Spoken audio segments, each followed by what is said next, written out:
Hey, Justin. How's it going, man? Doing good. You have crazy energy. I I can I'm terrible at streaming when it comes to carrying super high energy, and that was good. Thanks. Would you believe me if I told you I didn't drink a single drop of coffee all day? No. Well, it's true. I don't drink coffee. Well, I'm quiet. I'm very quiet. Hopefully that's better now. Is that better, guys? Hey, Essie. Check. Oh, yep. Fan of your headphones. Yeah. I bought my headphones when I was trying to start streaming, and I did it as a donation incentive. So now I conduct all business with cat ear headphones. My doctor loves it. He looks forward to it every month. Very nice. Talking to me over the camera. Love that. Love the color changes too, as Proud points out. So first of all, little background. Justin, maybe you can talk a bit about like what you do, and for those of you that don't know, like where your web destination is and where people can find you. I'm a digital illustrator turned apparel designer, and I've been painting for about 8 years, not including just doing it for fun. I've been probably doing it professionally for about 5 years. I've been in the community for the Smash Bros. Community for about 4 years. It's hard to pinpoint exactly, but then you can find me on Twitter, Instagram, and my website, but I barely keep it updated because I'm terrible at back-end computer stuff, website stuff. So it's kind of an archive that I keep just in case anything ever happens to social medias. That's a healthy outlook to have, and I will say you need credit for having the same username, Just Wharton, on basically everything. Props to you for that. Very, very proud. Yeah. It's actually funny. My dad made it when he signed me up for AOL Kids a very, very long time ago when that still existed. He just took out the IN in my name, and it's just kind of stuck. What? That's awesome. What a cool backstory. The inner marketing geek in me is kind of freaking out at that consistency and that just really solid branding. So it's hard, and I don't even know if I would take Justin Wharton if it was given to me. That's the crazy thing now. Mm-hmm. It's kind of integral, so I don't know. And I also make apparel for Panda, so Yeah. that's kind of big too. I guess I should also mention that. Definitely. And so that begs the question. You mentioned about 7 years ago you started getting into painting. So what got you into artwork initially? What was that draw? What inspired you to do it? I've been drawing ever since I was a kid, and I guess my parents never told me not to. So I just figured, hey, I could keep doing this. I did realism portraits for a very long time. I've always been a digital illustrator when it comes to actual professional work, though. So I started treating it more seriously about halfway through high school when I realized this was actually something I'm really passionate about. And then around senior year, I came across Melee. And Melee was the first community that actually accepted me with open arms. And the first one that I can actually grew into. I did a ton of paintings before that for all sorts of franchises. Mostly Game of Thrones, big box office stuff, but nothing ever stuck. Interesting, because there's so many passionate fandom. Do you think with your aesthetic and your style, you think something would have taken off if you did so many others? I didn't have that style then, actually. Oh, gotcha. You did realism. You did realism, right? I did realism, yeah. So I did realism all the way up until even into Smash Bros. And then I got really burned out. And when I say really burnt out, I was like, I'm going to quit burned out. Because I wasn't going nowhere and it was frustrating. And then I discovered Vaporwave, and it was really freeing, and it was fun. Art was fun again for me. And so that's really how that progressed. And I just Vaporwave's a lot about using assets, or at least in that time it was. It was a lot about recontextualizing things that already existed. But I wanted to see if I could do that with assets that I make myself. So doing all the same style keys, but still painting. And that's kind of what my approach was to it, and it was fun. And I was having fun again, which is very important. Cool. When you say you make your own assets, do you have like a library of retro-y looking things you've generated, and then do you insert them, or how does that happen? Depends. Not all assets. So I paint. So I start from a sketch and then go to black and white, and I mostly work in black and white for 80% of my paintings. But from black and white, I actually do a process called gradient mapping, which I assign certain darks and lights, certain colors, and then I paint then again over top of that. I have a huge reference library that I paint from. Actually, what I do mostly is I do texture ripping. And that's actually helped me get a lot of my glitches and effects, is that like my most secret, not secret, it's an open secret. A lot of my textures are from LSD Dream Emulator. About 4 years ago, I just tore all the JPEGs out of the game, and I said, hey, I'm just going to use all these. And they're actually really versatile. So great. I have to tell you, I forget which Christmas, I want to say maybe 2018, my brother gifted me 2 of your pieces. There's a Melee one and there's a Chic one, and they're in my living room right now on the wall. I really appreciate that. Yeah, it's been a crazy ride last 4 years through the Melee and Smash community in general. Like, I didn't even go to events until I went to Genesis, and I went because 2017, yeah, I have all of them behind me. So, 2017, I went to Genesis, and I had like $12 in my bank account and a flight home. So if I failed, I was really about to land on my face. It went good, and so it's really happy to be able to do this for a living. Yeah, that's a big deal. You mentioned that you said that the Smash community was one of the few, if not the only community you felt like embraced you with open arms. Can you talk a bit about that? Maybe don't name a community that didn't do that for you, but you can explain like the contrast, like what made Smash different from the other ones. It was where I got my foothold, and there was a lot of really open people in the community. So when I started, I actually started in Melee Hell, and Melee Hell is interesting because it has a lot of negative connotation to it. I grew up in I grew up on the internet. You have to understand, I grew up on internet forums, and they tore you apart. So whatever forum I was posting on before, I'd get torn apart on. So I'm like, Melee Hell can't do much worse. And actually, to my surprise, they were the complete opposite. They were nothing but supportive of my work. You'd have people, 1 or 2 haters or whatnot, but the majority outcry was people loved it, and they're really happy that they're getting creative and cool work, and someone that understood the inside jokes. And on a more less broad space, you had people like Scar and Toph, and you had people that genuinely supported and brought like really small creators onto big projects and helped them out. Scar and Toph helped me get a lot of my start with their show and doing stuff with them. A lot of like my connections were through them. So it was a lot of the community figures and it being so grassroots that was I was able to grow. That's super cool.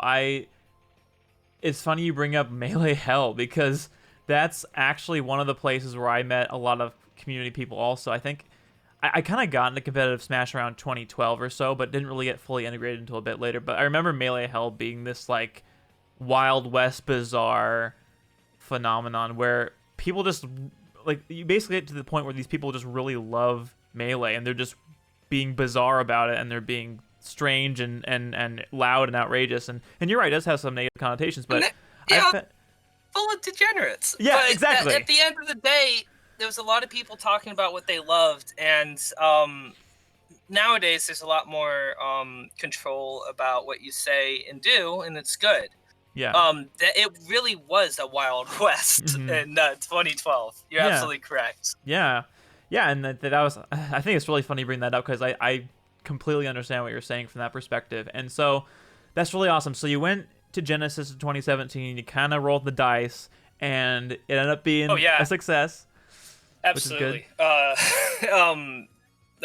don't know if she's ever active anymore, but Meowth really convinced me. I got in a Discord group of Smash artists, and she's like, "You really need to come out." And at the time, I was working at like a motor factory, and I was doing that for like 2 years and hated that job completely. It was good for what it was, but I would come home at the end of the day tired, and I couldn't do nothing. And so I went, and it turned out great. So definitely was a roll of the dice. A really really blessed opportunity.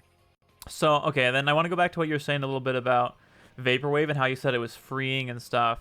I know there's like I don't know a ton about it, but I do know there's a lot of variants, and there's a lot of different kinds of Vaporwave, and there's and people can be really snobby about it, and some people have a really classic definition. And so like how did you like get into it, and then what would you say your approach within Vaporwave is compared to like what you might find other people doing in the space?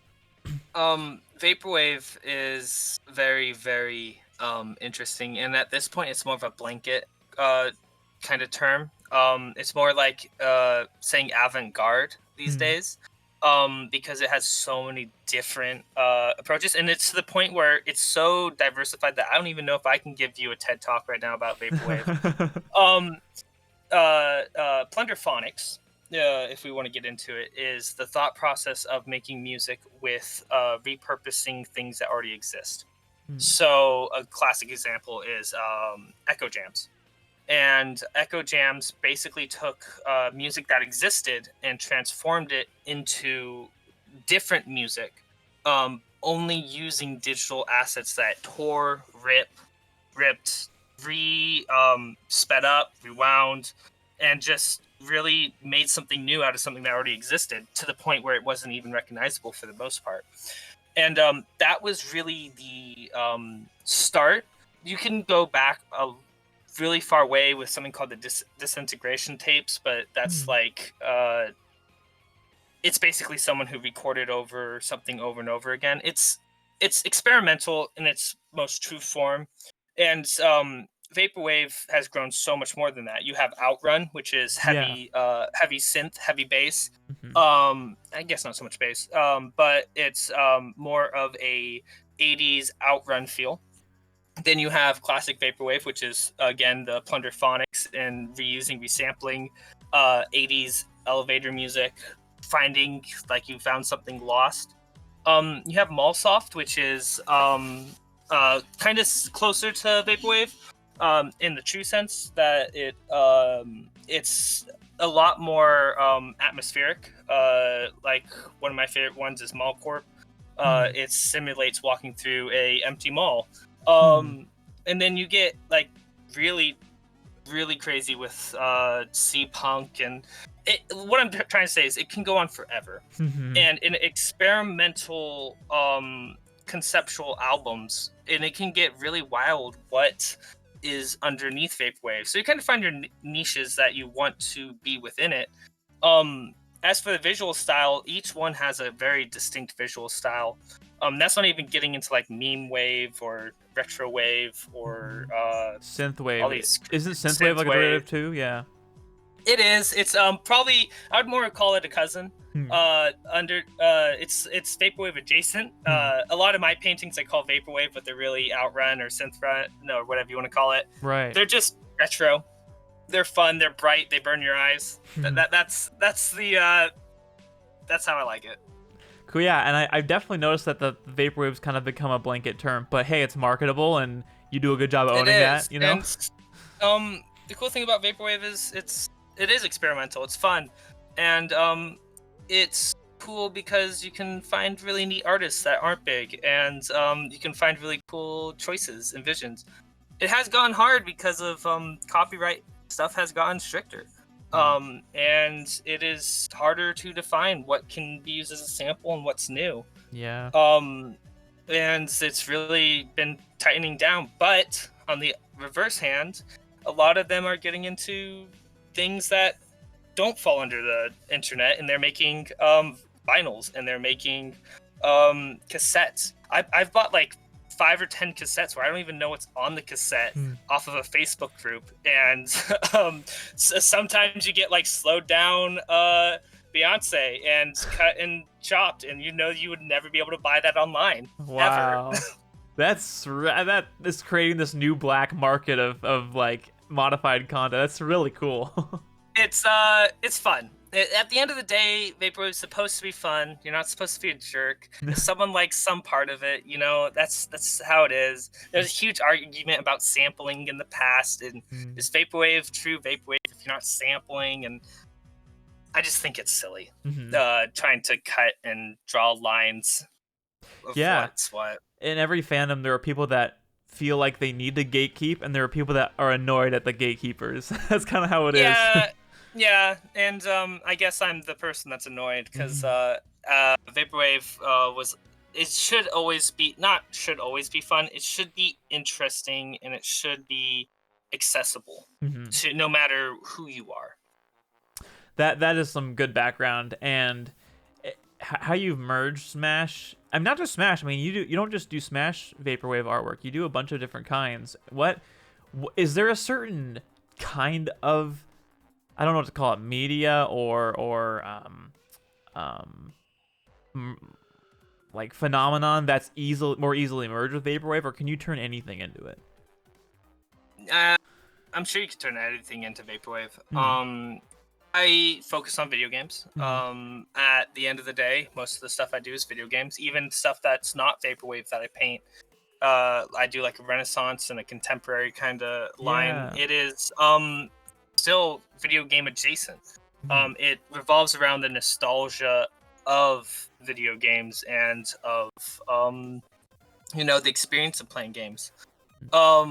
And I think that's kind of what it sums up for me. I have some things that are outliers of that. Pop culture is a huge one. You see a ton of Vaporwave surrounding McDonald's, or a ton of Vaporwave surrounding malls and things that don't really exist in this time anymore. And it's this nostalgia, and it's Vaporwave may not be the same ever again because the people that are nostalgic for those things aren't in the same headspace anymore. Right now, you're probably going to be looking at more Y2K and people that are being nostalgic on old web browser based things, Neopets, Maple Story, Club Penguin. That's Club Penguin. That might be a little in a couple years, but yes, you're on the same pulse, and that's it's kind of hitting that nostalgia rush. I don't know what you want to call it, but that kind of area, and that makes me happy. I think nostalgia is a really cool feeling, and I want to explore what makes people nostalgic. Definitely. And that's why I always ask people on Twitter and stuff like, what is their favorite memory? What is a cool memory? Like for me, a lot of Vaporwave stems back to when my mom would take me when I was a kid to SeaWorld, and it was just the bright like advertisements. It always played smooth rock, and like that's a very crisp nostalgic memory for me that's turned into Vaporwave, and how I view Vaporwave. It's probably why I'm so nostalgic for it. But I like hearing stories like that, and it makes me really interested in how the human brain works.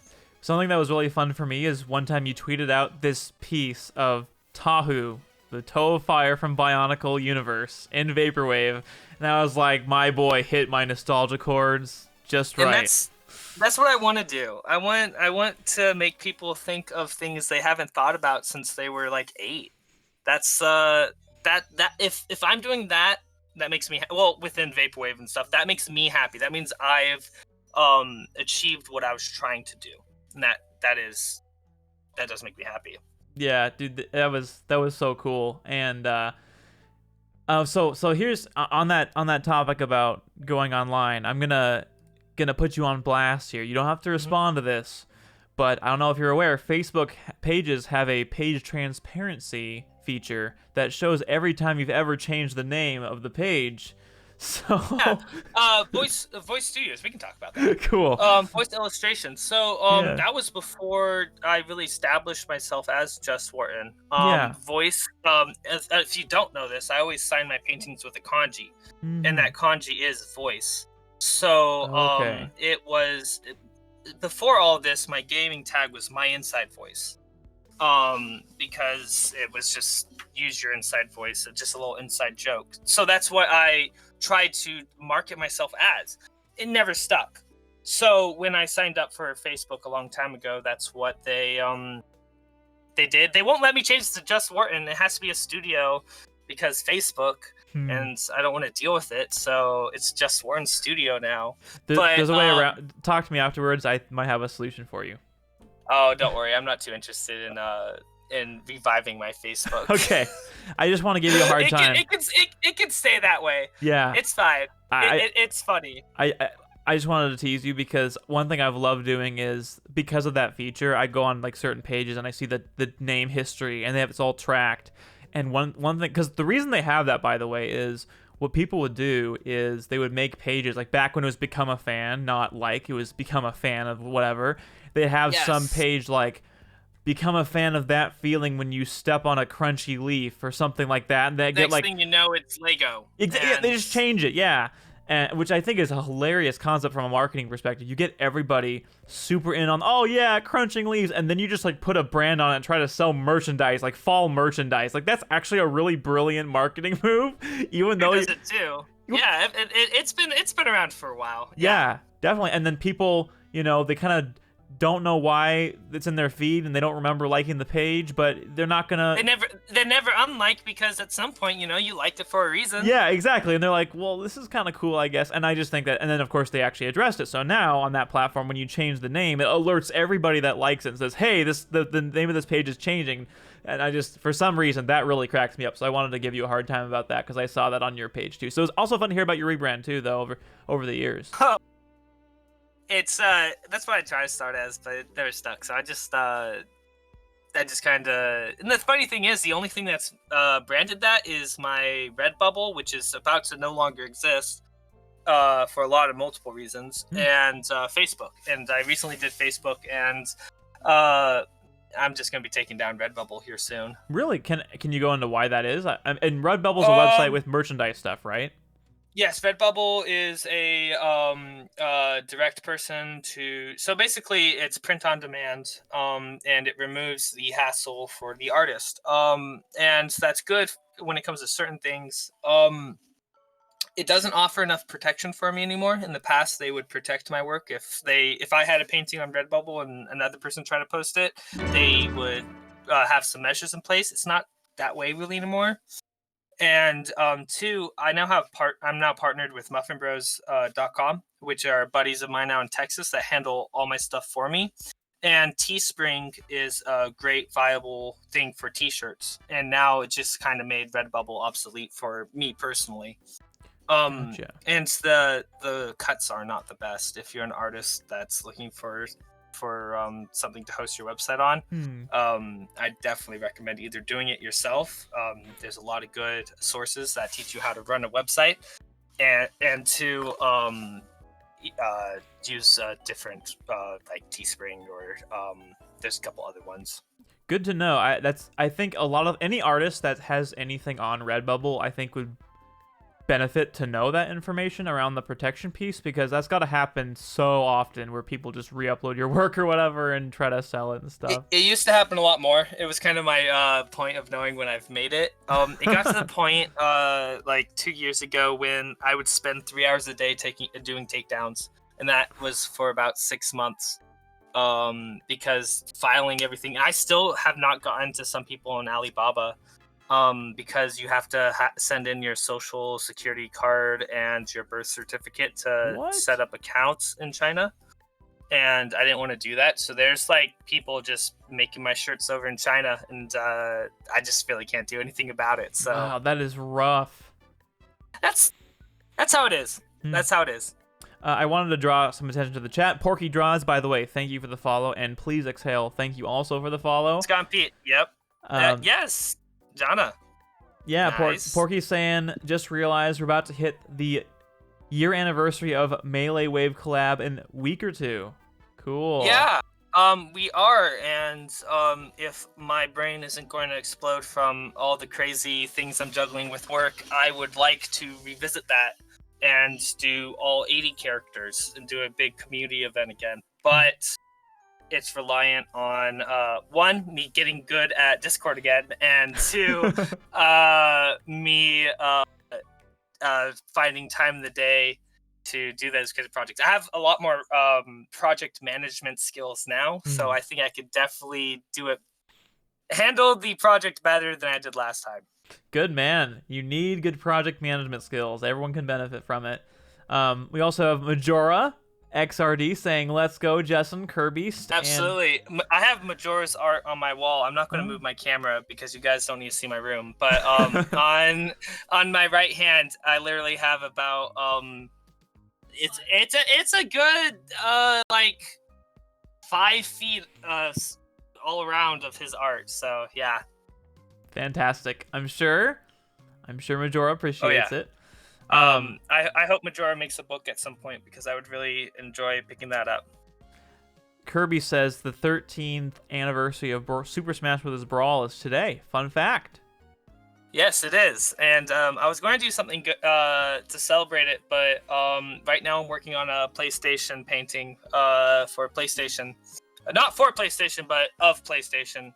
And I'm revamping doing a post of each one of my paintings a day again, but this time I'm doing it a little bit differently. Cool. Well, and this is a good caveat, not caveat, a good sidebar to say, if you use the guest command, you can follow Justin right there. Oh. Handy little Twitter link. You're also on Instagram, same username on everything. You don't have to think twice. On everything, even Reddit, even Reddit. So.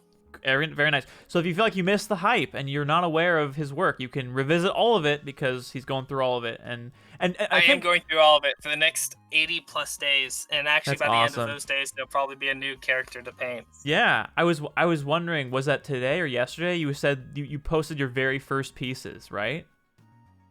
So not yesterday, but today I'm just going to go through chronological order of what I have behind me for new people that haven't seen it. Cool. You can't even see it, sorry. But I have the basically all 80. I have the roster on my wall. It's what I used to have up when I sold at events, but since there's no events, I just stuck it on my wall. But Twitter is terrible for keeping archives. That's why I have my website. And also I'm a firm believer that you should have a website because social media is not good for archiving things. Even though you have Instagram and stuff, I don't think you should ever have your content on a different page that you don't have full absolute control of. And even though I don't update it, I have my website at the end of the day. And I think that's important. You own a domain name that you own server. Yes. I'm not talking to the chat because I can't speak for them, but when it comes to me, you are preaching to the choir, my dude. I'm glad you said that. Yeah, and so as long as I don't have federal agents knocking on my door, I can do whatever I want on my website. Yeah, awesome. If you are a creator that is creating artwork or anything, you should get a website. Just make like a simple portfolio site or whatever you have to do, because owning your own thing is a big deal.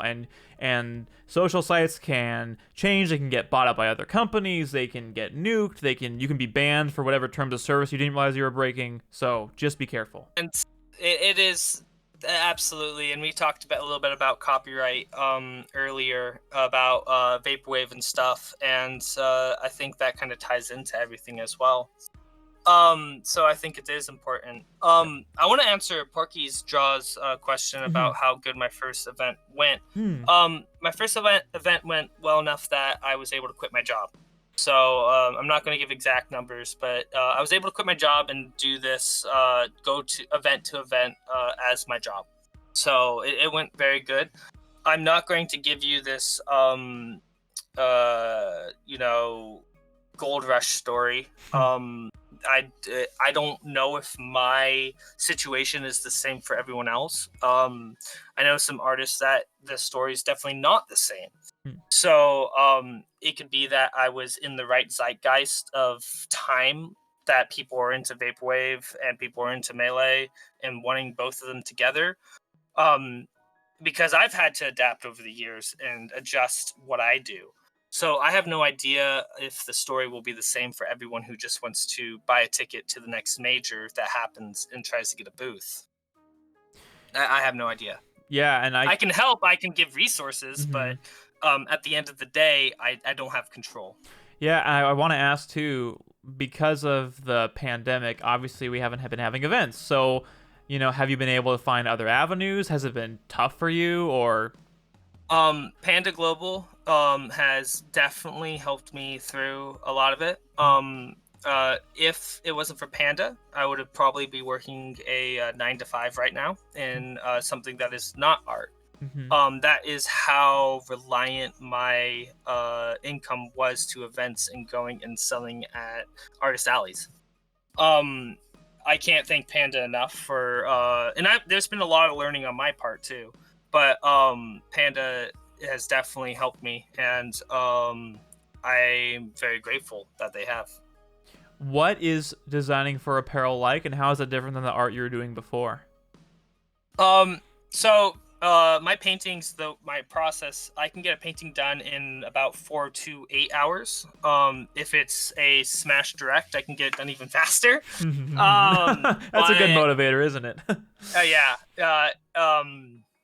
Yeah, getting people to look at your stuff that normally would never see it is a big factor. Apparel is slow.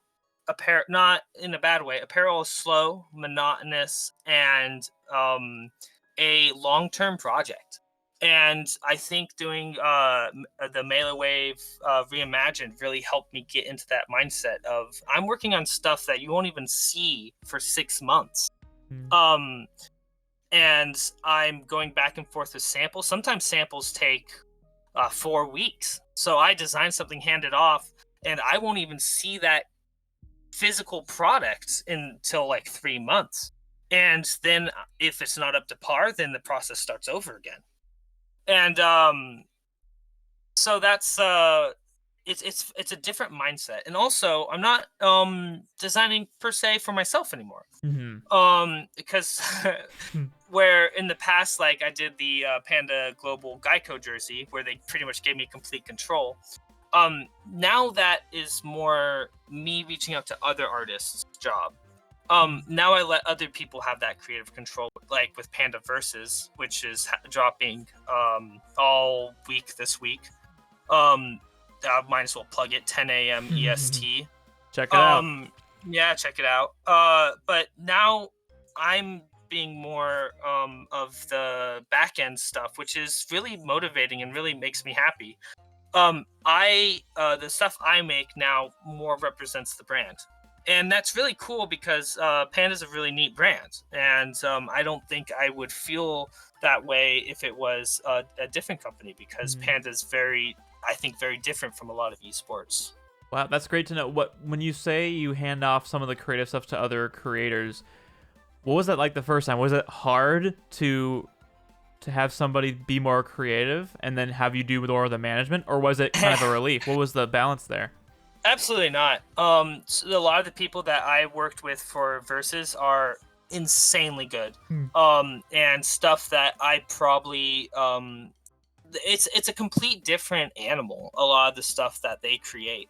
And I work with not all the stuff is me anyway. I work underneath a brilliant mind. His name's Terry, who's been in the merchandise game for longer than I've been alive. And I'm working with another great designer, Boat. And we both delegate tasks. I'm more of the financial end at this point, but I still have 100%, not 100%, but I still give it my all when it comes to design work. I'm still designing things. Great. So, that sounds like a good team to me. Yeah, it's a pretty great team, and I'm absolutely happy with it. Awesome. One thing you mentioned is it takes you, maybe up to 8 hours to work on a piece depending, and then a smash direct can make you do it faster. One thing I've really appreciated about what you've done is you are very, very good at two core things that most people are really bad at. In my opinion, the first thing you're really good at is you're really good at it's funny, you just mentioned how a lot of Vaporwave is repurposing content for something else, but you're very good at repurposing your own content in timely ways. So you'll find there'll be some anniversary of a game, and you'll find a piece that you posted a while ago, and then you'll retweet it or you'll repost it on Instagram, and you just find really creative and fun ways to celebrate your work, and I really appreciate it a lot. And people are gonna care a little bit more about Bionicle on the 20th anniversary than they would the other time. Then someone's gonna see it. Like, that's really good mindset. You're very good at it. Absolutely, and you kind of have to be your own social media manager when you are an artist. It's very lucky that I'm insane and I've painted over like 400 illustrations in my catalog. Some that I don't even know if people have seen because of NDAs or whatnot. And maybe those NDAs are gone now, or maybe they never went off or whatever. So I have this huge back catalog, and social media is very interesting. Like, I guess a good example is like I spent 2 weeks on a Binding of Isaac painting, but because like it wasn't trending or something, it didn't do any numbers. Then I paint Kirby with a long sword and gave Kirby wings, and next thing you know, it's like one of my second most liked tweets. Twitter is you shouldn't put your worth in numbers on Twitter. It's good for showing, and it's good for getting your work out there, but I don't think it's good to show worth, and I think that's really important to think about. One thing that you retweeted recently, which cracked me up on those same lines, was, Fat Yoshi, but painted only with the text brush that says tax fraud, and it's this, insanely viral tweet or whatever, and then you said, these posts always remind me that my success will always be reliant on memes. And like, you spent 2 weeks on something, and you're like, I put my blood, sweat, and tears in this. It's gonna do so well, and it like doesn't perform. And then something you like made out of a meme just went off. So you have no idea what's gonna work and what isn't. Well, you do, and when like Porky could tell you, you get kind of your finger on the heartbeat of Twitter. You know what will blow up. The thing is though, when I go for jobs and when I apply for jobs, they're not looking at those viral tweets. They're not looking at numbers like that. They look at the very masterful things that you've done in your portfolio that maybe only got 50 likes.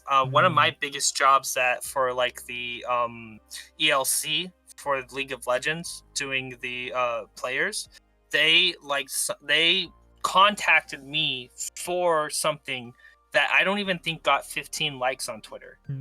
And that was one of my biggest commissions ever. So I think it's important to find balance and to make sure you definitely, like, Twitter is terrible. I fall into it all the time, where you tie your worth into likes, into followers, into stuff. And it's easy for me to say because I have a lot of followers, and I'm not going to tell you to your face and lie to your face saying that followers aren't everything, because a lot of what we do now, it's tied to our monetary, how we get money. But also, I don't like that, because there's a lot of amazing artists and a lot of amazing things out there that aren't tied to Twitter. And it's something that's like a self-struggle that I have with almost every single day. And it's directly connected to being raised on the internet and being connected to social media and my work way more than I think it should be. And I think it's kind of a reality check that a lot of artists need sometimes, that a lot of these people that are blowing up and stuff, they're just gaming the system.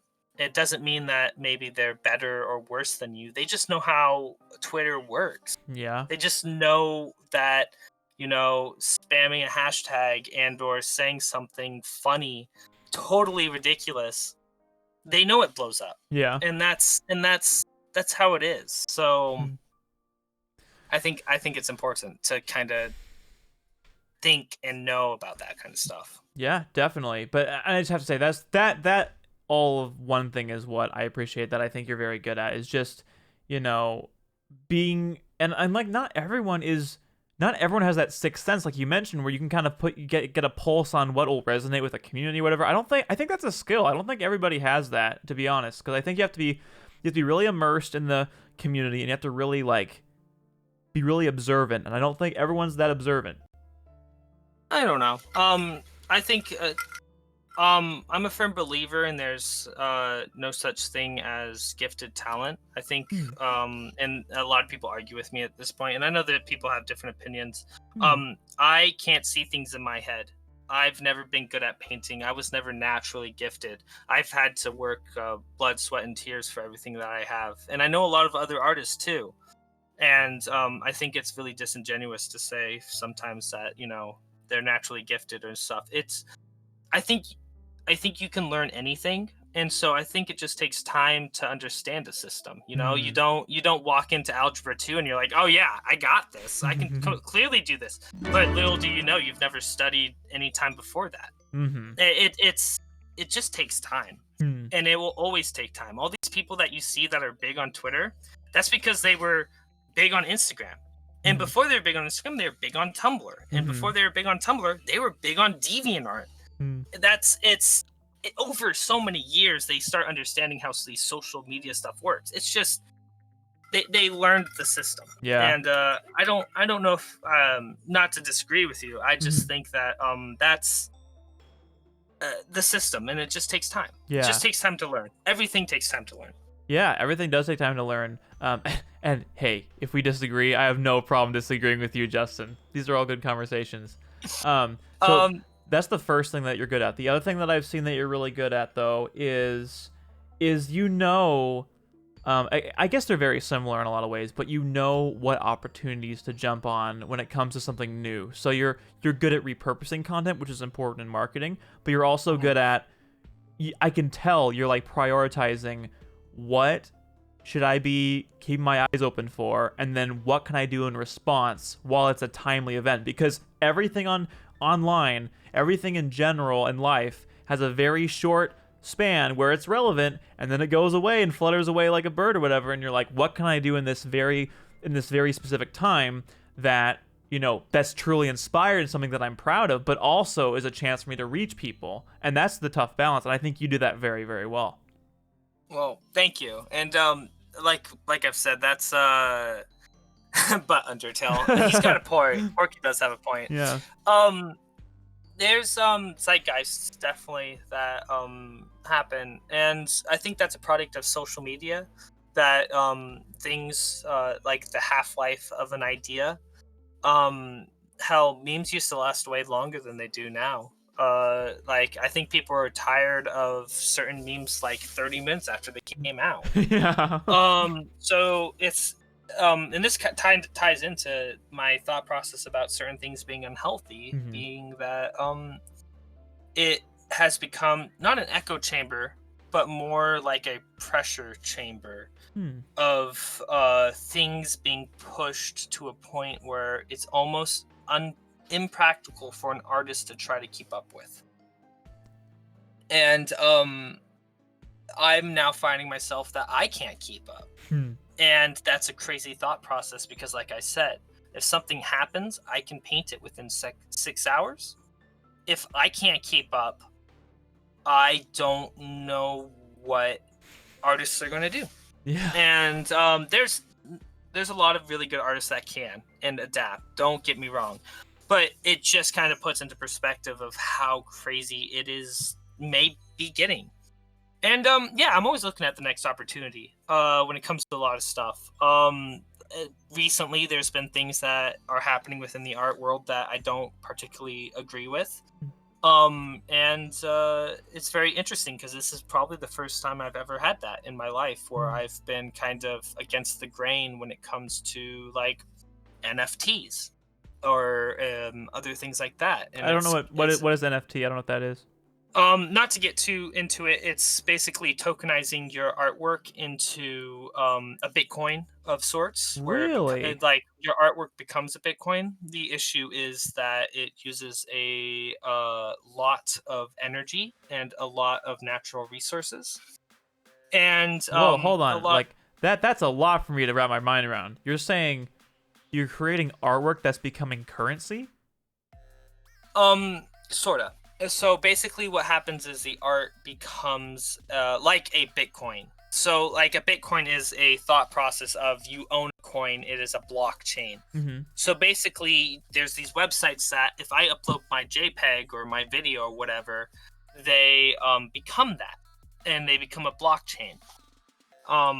The issue that I have with it is I'm an Eagle Scout. I love nature. Hmm. And I'm very nature forward. Hmm. And when I started, I actually have everything set up to do it. I went through the process. I got everything. I got my socials. I got everything checked. I figured it out, and then I didn't pull the trigger because I started learning about how damaging some of the things that happening is. And now today's been terrible. I've seen at least 80 of my fellow artists lock their Twitter accounts because people are going underneath their art and tokenizing their art without their permission, and there's nothing they can do.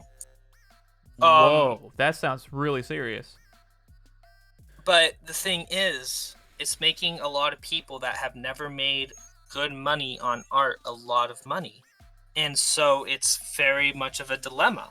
But when you talk about topical things and doing things that are new and always jumping on an opportunity, I'm very blessed to not have to take those risks. I could have very easily gotten wrapped up in all of that, and I chose not to because I'm stable both in my personal work life and through Panda. And not everyone's that blessed, and I think that's something I'm seeing a lot of hate towards a lot of really small artists that have jumped on this bandwagon. They're just trying to get their piece of the cake, very sadly to say, and maybe they didn't do the best research, but maybe they don't have that choice. Yeah, that's profound. It is crazy how everything is hyper competitive, and yeah, we have these moral quandaries, and how do you work through all these things? That is a new thing though. And what's the abbreviation you use to describe it again? NFT. Definitely NFT. You can do. There's a couple good places that can give you a really good breakdown of what it is. Okay, thank you. I will definitely. I have the word muted on my timeline, so I don't know. It's a complicated issue. Yeah. I love seeing my fellow artists get money, but at the same time, it's not something that I can wholeheartedly get behind. So, good to know. I'll be doing research on that because I want to learn more about it. Definitely do. You mentioned 400 some pieces that you've done. What of everything that you've worked on that's not protected by NDA that you can actually talk about, of course, would you say you're the most proud of? If you can think of one, maybe two, three. The one that's behind me, I don't know if you can see it particularly. The Melee Monk, I'm very proud of. It's a classical painting, and then the one that's actually my profile picture on Twitter right now is my favorite. There's a lot of meaning behind that one. There's a lot of emotions that I'd rather not get into. Not because they're bad, but just because they're a little personal. That mean a lot to me, and I think those are my favorite. If we want to just talk about really cool art, I think my Samus painting still holds up to this day, and it's been like 5 or 4 years. Whoa. For anybody watching on YouTube, links to those pieces will be in the description. For anyone watching on Twitch, sorry, you'll have to wait. Also on that note, I'm really proud of my 5-year-long book that I created, which I'm actually going to be on a call with Muffin Bros here shortly.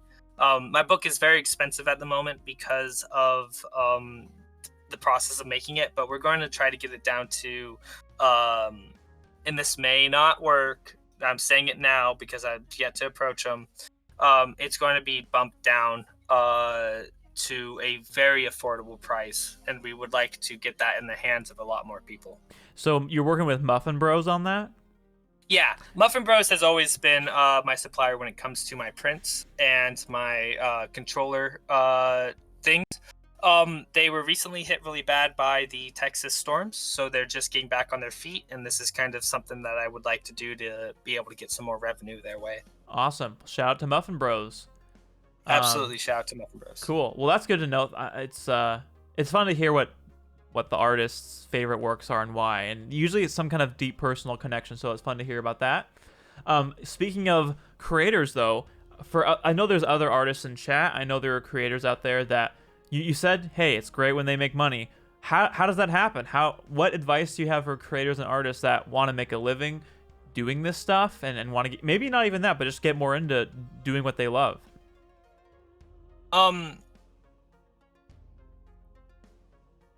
My answer has changed over the years, and you asking that has actually really hit home. Because in the past, I would tell people to paint someone with a large following and have the hope that they retweet it, and do that over and over and over again until it stuck and you grew a following. The digital landscape's kind of changed. Because of how the algorithm has changed through Twitter and Instagram, I don't know if that really works anymore. And also, there's no shame in having a day job, and also doing your creative work on the side too. I think there's a really bad stigmatization about having a day job and doing creative work. A couple of my buddies didn't even start being full-time until they were 35.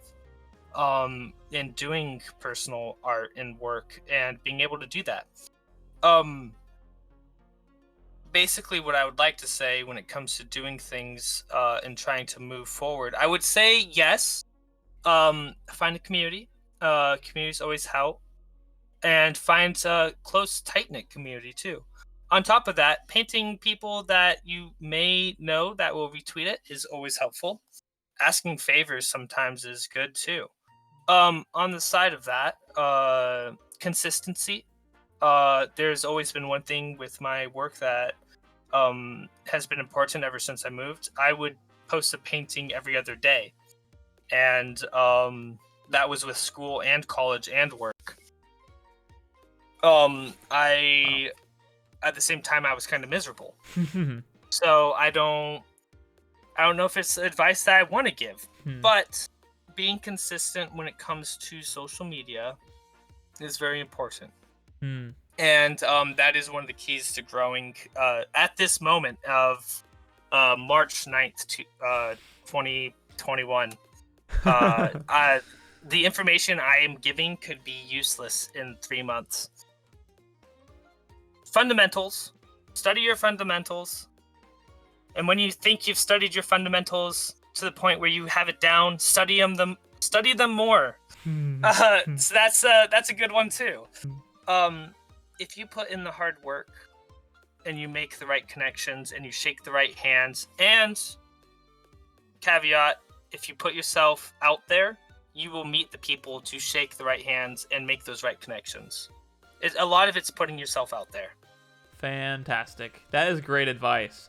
I completely agree when it comes to having a day job and then doing it on the side. I don't think that should be the exception. That should be the default, I would say, for most people. I agree, and I'm very surprised it's not. Yeah.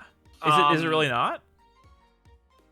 I think a lot of artists understand that a lot of artists that are looking up to other artists that have made it haven't seen this growth or process, and they think that this is the standard. I worked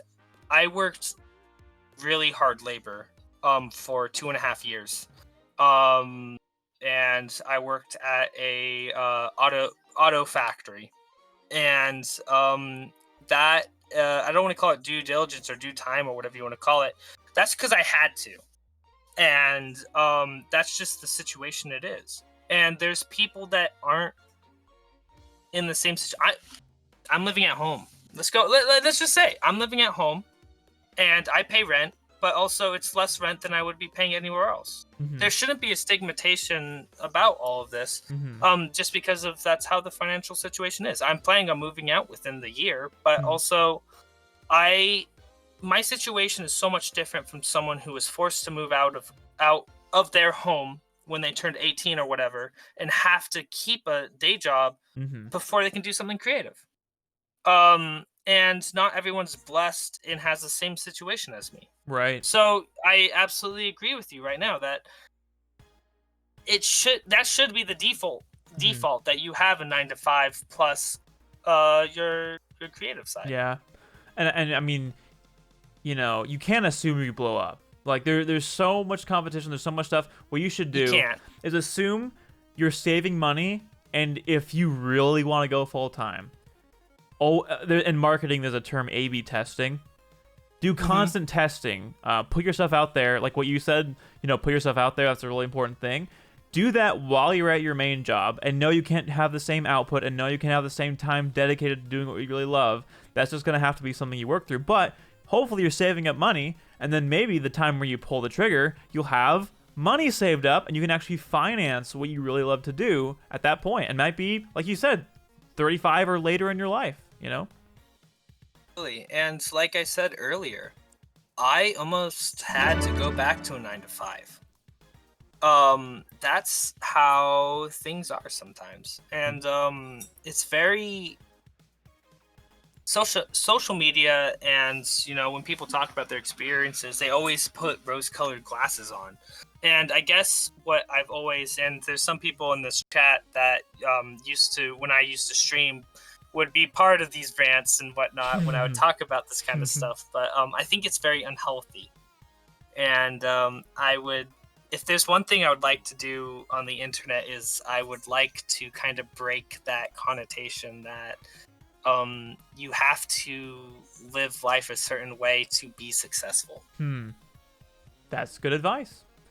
Okay, so when it comes to the work that you're making now, and the work that you've made, what inspires you to create it, would you say? I know there's probably a lot of desperate things, but if you could think of some examples of things that inspire you. This man right here, his name's David Lynch. He inspires me a lot. There's a lot of other people back behind me, Miyazaki and whatnot. I think making something that makes people feel something is really important to me. And so we talked about nostalgia earlier, and that's what drives me. So there's a lot of things that inspire me, and making a cool piece is one thing. Making a piece that really speaks to someone and makes them think of a memory and makes them contemplate a little bit more, or stop and think in a good way, is what really keeps me going, I guess. And sorry, can you say the name? Dave who? David Lynch. David Lynch. He wrote Twin Peaks, Elephant Man, Infamous Doom, Eraserhead, most of all. Gotcha. And he never tells about his work. Okay. And that's really cool too. What about him? What about David Lynch inspires you so much? He's unabashedly him. He all of his work is so personal to him, and it has so much meaning, but he will never talk about it. He will never tell you what something means, because he wants you to find meaning in it. Just because he made something and it's really emotional to him, and you pull apart a different meaning out of it, that is still as powerful to him as it's more powerful than if he told you what it really meant. Because to him, art is creating a narrative in your head. I have a ton of other influences. Norman Rockwell is a huge influence. He is a modern master. There's a man named Zetterstrand. He did all the Minecraft paintings. He was proto Vaporwave before Vaporwave was visually before Vaporwave was even a thing. But all those kind of tie in together of creating crazy out there things that make you at least stop and think. Huh. Interesting. Hmm. Cool. Would you say that, and this is a broad brush sentence, but would you say if somebody wrote something that's very if they created a piece that's very emotionally tied to them and very personal, does it diminish the piece to give away the secret and explain it, or can that work in some contexts? It depends on the artist. I think it's cool to have people pull apart something that I make or that I've done and pull a different meaning out of it. For some other artists, it's not the same feeling, and they'd rather get a different point across. They'd rather make you feel sadness, happiness. They'd rather take you along this journey of a narrative. I'm not trying to do that. I'm trying to make you maybe think about a warm summer day where you ate ice cream with your father. Or I'm trying to make you have a very nostalgic memory about when you're a kid, of going to Toys R Us and buying your first Bionicle. Or maybe I'm trying to make you think about existential dread and how there's nothing beyond this veil of life. It just depends. But the thing is, my artwork has two sides. It's a double-edged sword. It could be one and the other. And I can have multiple meanings if I don't tell you. Because I want you to come to your conclusion about it. Some people want to tell a different story. And they want to be very to the point about their story. And that's fine. It doesn't diminish their art at all. Gotcha. Yeah, so I think it has to do with like creator's intent when you think about author's intent or whatever. And some people are very particular about getting that point across about what they intended it to be, and some people are less they care less about that. Absolutely. And it takes nothing away from it at all. You just asked me about my personal motivations, and that's kind of one of them. And in the past it's not been so as much, but as of lately, it's been a really driving factor for me. Cool. That's so fun to learn about, because you listed a bunch of people that they have their own catalog and they have their own stuff too. So it'd be fun to delve into that one day. Absolutely. Also on that point, there's the caretaker, Ivan Seal. If you would like to look up that artist has been driving me forward for a long time. The caretaker, Ivan Seal, you said? Ivan Seal, Ivanseal. Ivan Seal. He's the artist. It's a dual part. One does the music and one does the art. So, cool. It's really avant-garde and not for everyone, and I actually advise you to look into it before you listen. But it is very creative. Very nice. So this is a really weird tangent, but maybe it's not so weird. When you're talking about like creator's intent, I think one of the most fascinating case studies for this disparity between creator's intent and then fans of the medium is Super Smash Bros. Melee. Honestly, because that's the best example of something that was intended to be something very specific, to the point where the creator gave it its label. He on the record saying this is a party game, and then the community very much has turned it into a competitive game. And what's so funny about Melee is it's a great party game. It's not like Sakurai failed and he made a terrible party game. It's like, no, it's a great party game, but it's also this really good competitive game. And and in a lot of ways the community, because Nintendo's not doing anything with Melee in some senses, but and the community has like this own idea of what it is, and neither is a wrong approach. But it's just funny because Sakurai had a very specific intent for the game, and the community has an intent, and sometimes there's crossover and sometimes there's not, and that's just the beauty of it. That's why I like Melee so much. There's so much depth to it. On that point, you're right. There's quite a difference. The world's weird. Once you put something out, it's really hard to control. It's like starting little embers, and when it catches fire, you can't control the raging inferno. And that's something that I don't think any mortal man can do. Should he have say in what he would like you to perceive his work as? Yes. But at the end of the day, at the same time, it's been so grassroots and whatnot that people are acting outside of that kind of control. That's like I made music and I don't want people to party to my music, but it's an absolute bop and people want to play it at a party. I can't, the second I put it out into the universe, I can't stop them from playing it at a party. Yeah. If that's kind of makes sense. It does. It makes complete sense. Can he be upset? Absolutely. Mm-hmm. It's his creation. Mm-hmm. Is that going to stop me from wave shining you across a room? Absolutely not. So, I guess my open question is, or the open statement is, if it's not his intent, he can be upset about it. But at the same time, once you put work into the world, it's hard to take back. It is hard to take back, and would you even want to take it back? You know, it's made it in its competitive state has made so many people happy and have given people careers and have just exploded people's livelihoods in a good way. So it's just really interesting to see where things go. It is interesting, and you can say the same thing about like Toby Fox or any of these other whoever made Five Nights at Freddy's or something of such.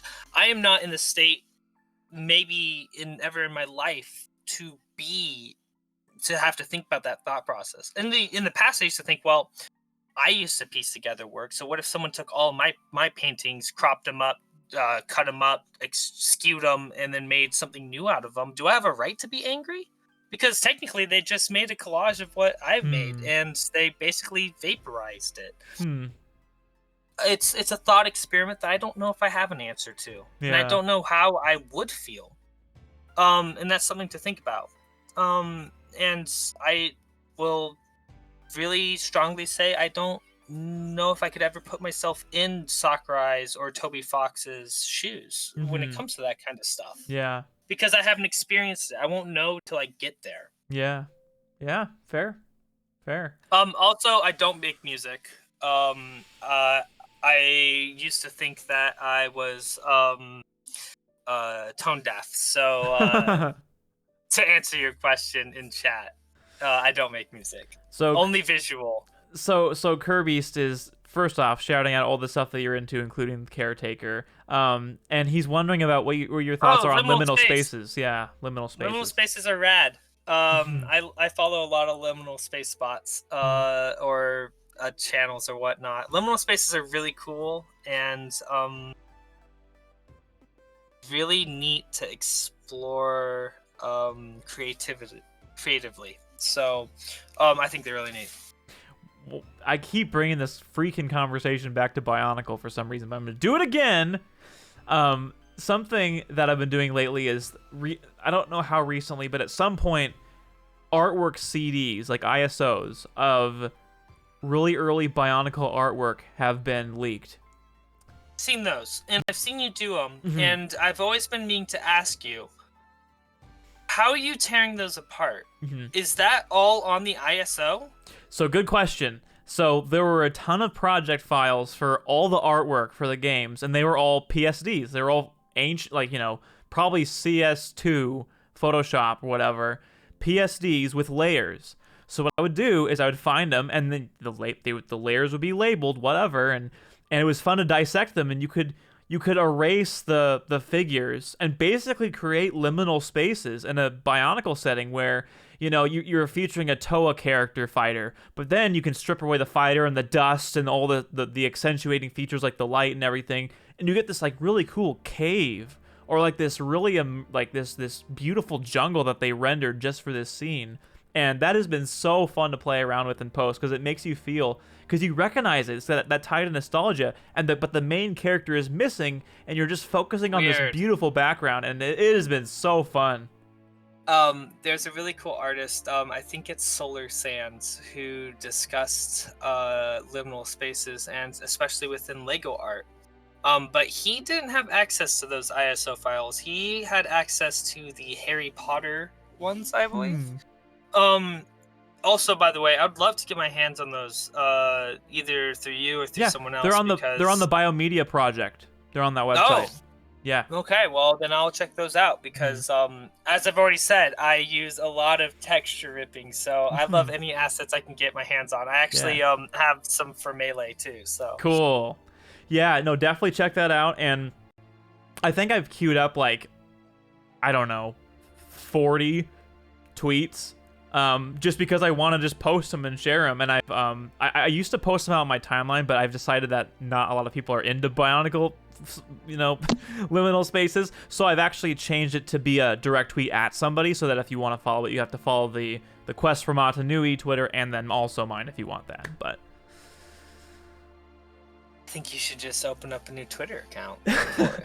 Well, I would consider that, but literally just do Twitter, do liminal Bionicle. Yeah, that's a good idea. Unfortunately, you should probably do it now because there's 21 people in this chat that will probably steal that before you can even make it. So if you chat, if you can go ahead and race them to it. Yeah. Anyway, like you said, you have 80 already queued up. Exactly. Yeah. It is crazy obscure, but you'd be crazy that you'd be surprised that stuff like that kind of does blow up. Yeah, no, and someone's already done that, actually. Someone has a compilation of like Bionicle liminal spaces, and someone's done that. Really? So one thing that I'm doing in addition to that is I love sharing like a little bit more details with the file itself, because every layer has a name, like, and sometimes it's in Swedish and sometimes it's in English, and there's literally a layer called fart that somebody threw in, which I think is hilarious because people have senses of humor. And that's there's absolutely hilarious. Of course it is. And then they have like these little names for them, like Bug, or like they have these funny descriptive names that are not official names of the characters or anything, but they're there, and I think it's fun to share those things. So that's another thing that I'm doing in the tweets. It doesn't surprise me that it would be in Swedish. Actually, are you sure it's not Dutch? It might be a mix, also Dutch, yeah. Okay, because Lego, being from both those locations, yeah, it would not surprise me at all that that's the language it's using. True, yeah. But crazy tangent aside, yes, liminal spaces are really neat. Cool. Hey, Animal TV. Hey, Animal, welcome. So yeah. Yeah, inspirations, and it just ties up all of that together. Cool. Yeah, well, I'm going to use the guest command again so you guys can check out Justin's work. I don't know how long I've been following you, but I don't even know how I first came across you. I wish I knew, because that'd be a fascinating case study in how you reached me, but I can't think of when it was. There's a lot of different Justin eras. There's Melee Hell. There's my quest through Twitter, trying to collect all retweets from the 5 gods. There's just me vibing, and then there's the dark e-girl era that we do not discuss ever. Then there's redemption, or classical. I don't know what you want to call it. It's when I started doing all the Renaissance paintings, and then there's landscape Justin. I don't even know who that is. He's like a cousin or something. And then now I don't know where I'm at, and that's kind of something I've been looking for. But it's I have a lot of different things, a lot of different journeys, or a lot of different faces. Yeah. Did you get there? Yeah. Not yet. Not for the retweets now. No. We're not going to go into that, but no. Okay. All right. Yeah. You know what? I mean, I actually think it may have been Melee Hell. I want to say it was Melee Hell. More than likely, it was Melee Hell. A lot of the people that have been following me the longest were from Melee Hell. Okay. And that's still to this day, there's a lot of people that have been supporting me for well over 4.5, 5 years. Mm-hmm. I can't tell you when it was, but I'm pretty sure. And it's funny that I don't immediately remember what it was, but I'm almost positive it was Melee Hell. And shout out again to my brother for gifting you, showing up to an event and buying your artwork. So at some point he did that and gifting it to me. And yeah, so just want to give him a shout out. And shout outs. Thank you so much for being here and chatting about your work and what you're working on and everything. And this was a lot of fun. Absolutely. I love talking about art and whatever that tangent about philosophy was. So that's I very enjoy talking and communicating. I'm a very visual storyteller. Very rarely anymore do I stream and or have these direct conversations with people. So I do enjoy talking and exploring kind of these ideas. I consider myself lucky then. Thank you. Sidewinder in chat just says, I was reading it right here. Yeah. Anything about design? I've enjoyed the conversation so far, regardless. Thank you. I really appreciate that. All right. Well, with that, I think we'll probably conclude the stream. And thanks again for chatting, Justin. And we'll be talking again real soon. Thank you so much for having me on. Of course. Have a good one. Bye.